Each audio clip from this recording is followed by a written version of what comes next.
미국 의회와 행정부의 정책 자문을 하는 연구단체가 북한의 악성 사이버 활동에 대응하기 위해 미국과 한국 등 유관국들이 공격적 조치에 나설 필요가 있다고 제언했습니다. 미 의회 사이버 관련 위원회 소속 하원 의원은 북한이 여전히 파괴적이고 공격적인 역량에 집중 투자하고 있다고 우려를 나타냈습니다. 이조은 기자의 보도입니다. 워싱턴의 민간 연구단체인 민주주의 수호재단은 19일 미국 의회와 행정부에 제공하는 북한의 사이버 위협에 관한 정책 분석을 통해 북한의 사이버 공격을 받는 국가들이 기존 대응 체계를 바꿀 필요가 있다고 지적했습니다. 미국과 한국 등 북한의 사이버 위협을 받는 나라들은 방어를 강화하는 것 이상의 공격적인 조치도 고려해야 한다는 겁니다. 그러면서 미국 정부와 의회가 북한의 사이버 위협 대응을 위해 취해야 할 3가지 정책을 제안했습니다.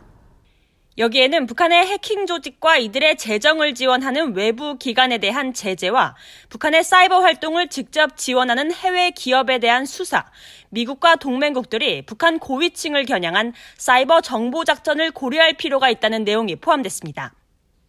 특히 사이버 정보 작전의 경우 북한 내 정치, 군사 고위층의 인터넷 접근성과 의존도가 높아지고 있는 점을 활용해 북한 고위층 내 균열을 일으키고 김씨 정권의 정당성을 약화시킬 수 있는 장점이 있을 것이라고 설명했습니다.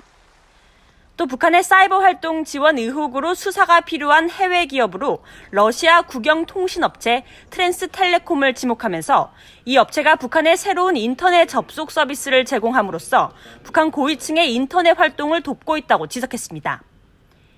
이런 가운데 미 의회 산하 사이버 공간 솔라리움 위원회 소속 민주당의 짐 렌저빈 하원 의원은 19일 전략국제문제연구소 CSIS가 주최한 포럼에 참석해 북한이 여전히 파괴적이고 공격적인 사이버 역량에 집중적으로 투자하고 있다며 우려를 나타냈습니다.